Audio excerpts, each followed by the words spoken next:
WWE Headquarters, Stamford, Connecticut. October 15, 1988. Friday afternoon, 3:30 p.m. The executive conference room on the third floor is filled with the kind of tension that makes seasoned wrestling professionals uncomfortable. This isn't the usual creative meeting where storylines are discussed and future matches are planned. This is something much more personal, much more dangerous to the carefully constructed world of professional wrestling entertainment. Around a polished mahogany conference table sit some of the most powerful figures in sports entertainment. Vince McMahon occupies the head of the table, his fingers steepled in front of him, his expression unreadable behind wire-rimmed glasses. To his right sits Hulk Hogan, America's wrestling hero, wearing a casual polo shirt and jeans, but his usual confident demeanor seems strained today. His massive arms are crossed over his chest, and there's something in his eyes that suggests he knows this meeting will not go well. Across from Hulk sits Randy Savage, known to the wrestling world as Macho Man, one of the most charismatic and unpredictable performers in WWE history. He's dressed in his signature colorful attire, a purple and gold jacket that screams for attention, but his normally animated personality is subdued today. His jaw is set, his dark eyes are narrowed, and his hands are clenched into fists on the table in front of him. The air between these two former friends crackles with unresolved tension and barely contained animosity. For the past 6 months, whispers have been circulating through the wrestling community about problems between Hulk Hogan and Randy Savage. Backstage observers have noticed the cold shoulders, the avoided eye contact, the way conversations stop when both men enter the same room. But nobody, not even Vince McMahon himself, understands the full scope of what has gone wrong between two of his biggest stars. The issue, as is often the case in the wrestling world, involves a woman. But this isn't just any woman. This is Miss Elizabeth, Randy Savage's real-life wife and on-screen manager, the elegant, beautiful, and seemingly innocent blonde who has captured the hearts of wrestling fans across America. Elizabeth has been by Randy's side for years, supporting his career, managing his matches, and serving as the perfect complement to his wild, over-the-top personality. But recently, something has changed. Elizabeth has been spending more time with Hulk Hogan, appearing in promotional photographs with him, doing joint interviews, and even accompanying him to public events when Randy is not present. To the wrestling public, this seems like normal business, part of the ongoing storylines that keep audiences engaged and invested in the characters they love. However, to Randy Savage, this professional relationship has begun to feel like something much more personal and much more threatening. Randy is not just a performer playing a character. He is a man deeply in love with his wife, fiercely protective of her, and increasingly paranoid about the intentions of other men in the wrestling business. And Hulk Hogan, with his movie star looks, his mainstream popularity, and his reputation as America's golden boy, represents everything that Randy fears he might lose. Vince McMahon clears his throat, breaking the uncomfortable silence that has settled over the conference room like a heavy blanket. His voice, when he speaks, carries the authority of someone who has built an entertainment empire through careful management of egos, personalities, and conflicts. But even Vince seems uncertain about how to handle this particular situation. "Gentlemen," Vince begins, his words measured and deliberate, "we need to address the elephant in the room. The tension between you two is affecting the entire roster, the creative team, and ultimately our product. The fans can sense when something is wrong, and right now something is very wrong." Randy Savage shifts in his seat, his colorful jacket rustling against the leather chair. His fingers drum against the mahogany table with increasing intensity, a nervous habit that those who know him have learned to recognize as a warning sign. When Randy starts drumming his fingers, an explosion is usually not far behind. "You want to talk about what's wrong?" Randy's voice, normally theatrical and exaggerated for the cameras, is now low and dangerous, carrying a weight that makes everyone in the room pay attention. "I'll tell you what's wrong, Vince. I'll tell you exactly what's wrong." Randy's eyes lock onto Hulk Hogan's face with laser-like intensity. The two men stare at each other across the conference table, and the temperature in the room seems to drop several degrees. Hulk, to his credit, doesn't look away. He meets Randy's gaze directly, but there's something in his expression that suggests he knows what's coming and dreads it. "This man," Randy continues, pointing directly at Hulk, "this man who calls himself my friend, who shakes my hand in public and poses for pictures with me. And Elizabeth, this man has been making moves on my wife behind my back. And don't you dare sit there and deny it, Hulk, because I've seen the way you look at her. I've seen the way you find excuses to touch her hand, to put your arm around her shoulder, to whisper in her ear during interviews."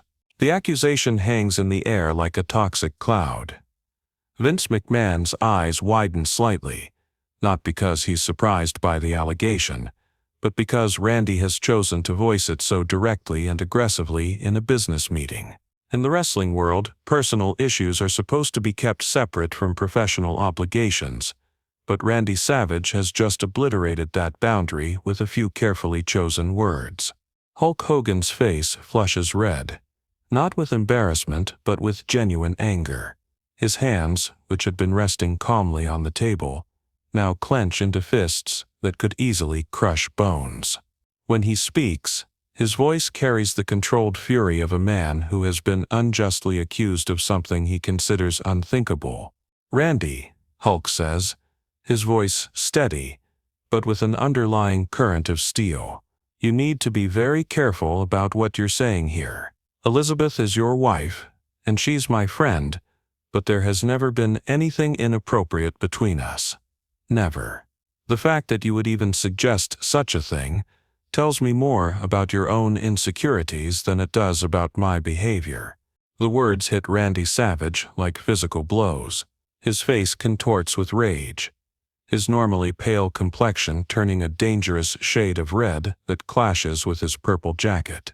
He pushes back from the table with such force that his chair rolls several feet backward, and for a moment, it looks like he might launch himself across the conference room and attack Hulk with his bare hands. "Insecurities." Randy's voice rises to a near shout, his famous theatrical delivery now powered by genuine fury rather than scripted emotion. "You want to talk about insecurities, brother? How about we talk about the fact that you can't stand the idea that someone else might be getting more attention than you?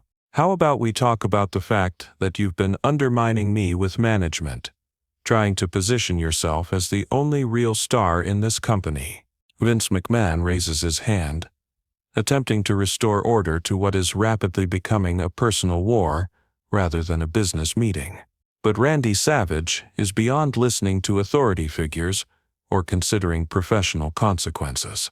The dam of resentment that has been building for months has finally burst, and there's no stopping the flood of accusations and hurt feelings that pours out. "And another thing," Randy continues, his finger jabbing through the air toward Hulk's face. "You're a fake friend, Hulk. You smile in my face and stab me in the back. You pretend to care about me and Elizabeth, but really you're just waiting for your chance to move in and take everything I've worked for.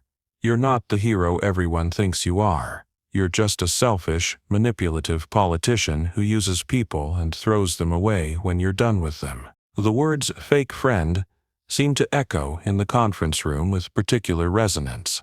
In the wrestling business, where alliances shift constantly and today's partner might be tomorrow's enemy, being called a fake friend is one of the most serious accusations that can be leveled.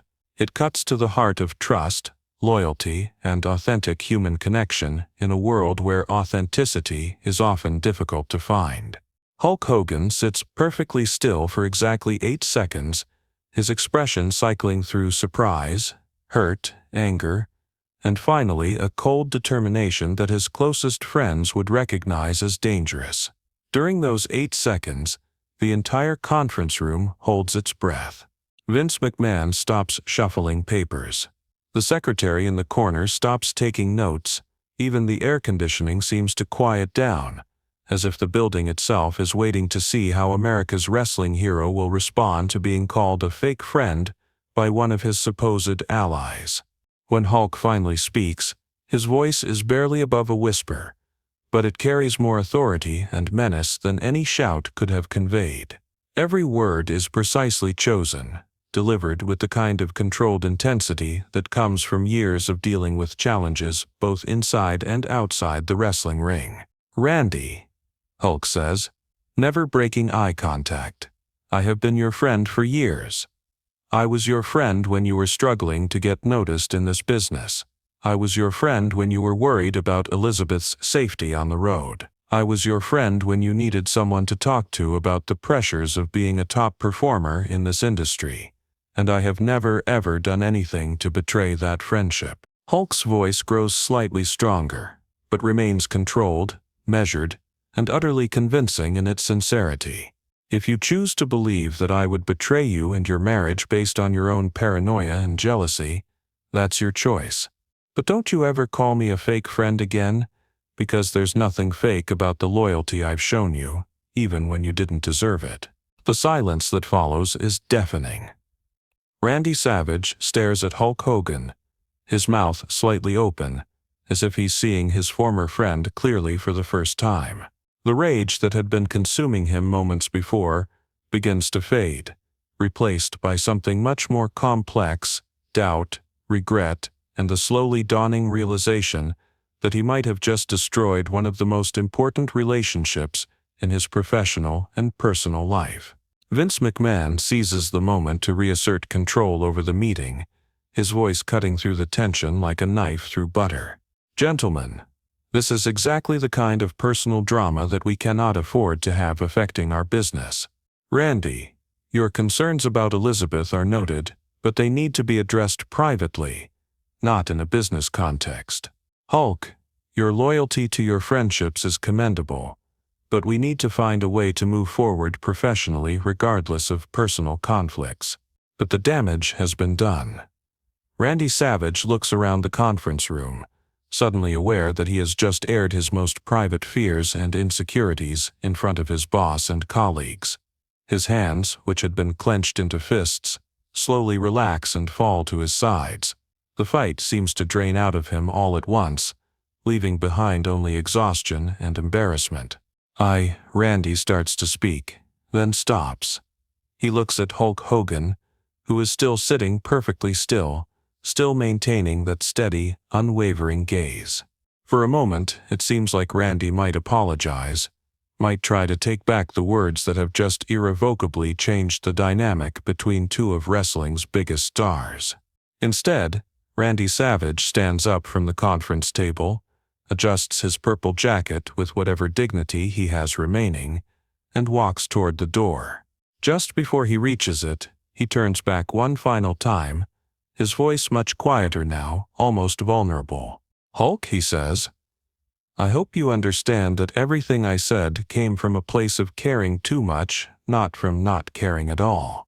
Elizabeth means everything to me, and the thought of losing her to anyone, even someone I consider a friend, terrifies me more than any opponent I've ever faced in the ring." Hulk Hogan nods slowly, and for just a moment the anger in his eyes softens into something that might be understanding or even compassion.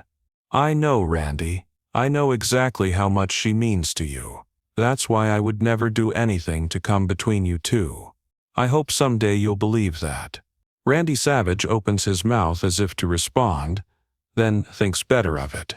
He gives one final nod to Vince McMahon and exits the conference room, leaving behind a silence that speaks volumes about the complexity of human relationships in the high-stakes world of professional wrestling. In the weeks that follow this confrontation, the wrestling world will watch as the friendship between Hulk Hogan and Randy Savage slowly but inexorably transforms into one of the most compelling rivalries in sports entertainment history. The seeds of their future conflicts have been planted in this conference room, watered by jealousy, misunderstanding, and the impossible pressures of maintaining both professional and personal relationships in an industry built on manufactured drama and real emotion. But in this moment, 8 seconds after being called a fake friend by someone he genuinely cared about, Hulk Hogan sits in a corporate conference room and realizes that sometimes the most devastating defeats in life happen not in wrestling rings filled with thousands of cheering fans and bright lights, but in quiet, sterile rooms where friendships die slowly and painfully, one misunderstood word at a time, one false accusation at a time, one moment of jealousy and paranoia at a time. The aftermath of this confrontation would ripple through the wrestling industry for years to come. Wrestling journalists would write countless articles trying to understand the real story behind the Hogan-Savage rivalry. Fans would debate endlessly about who was right and who was wrong in this personal conflict. Fellow wrestlers would choose sides, creating factions and alliances that would reshape the entire landscape of professional wrestling entertainment. Years later, both men would look back on this afternoon as the definitive moment when everything changed between them. The exact point in time when trust gave way to suspicion, brotherhood gave way to rivalry, and friendship gave way to the kind of personal animosity that makes for compelling television, but terrible human relationships.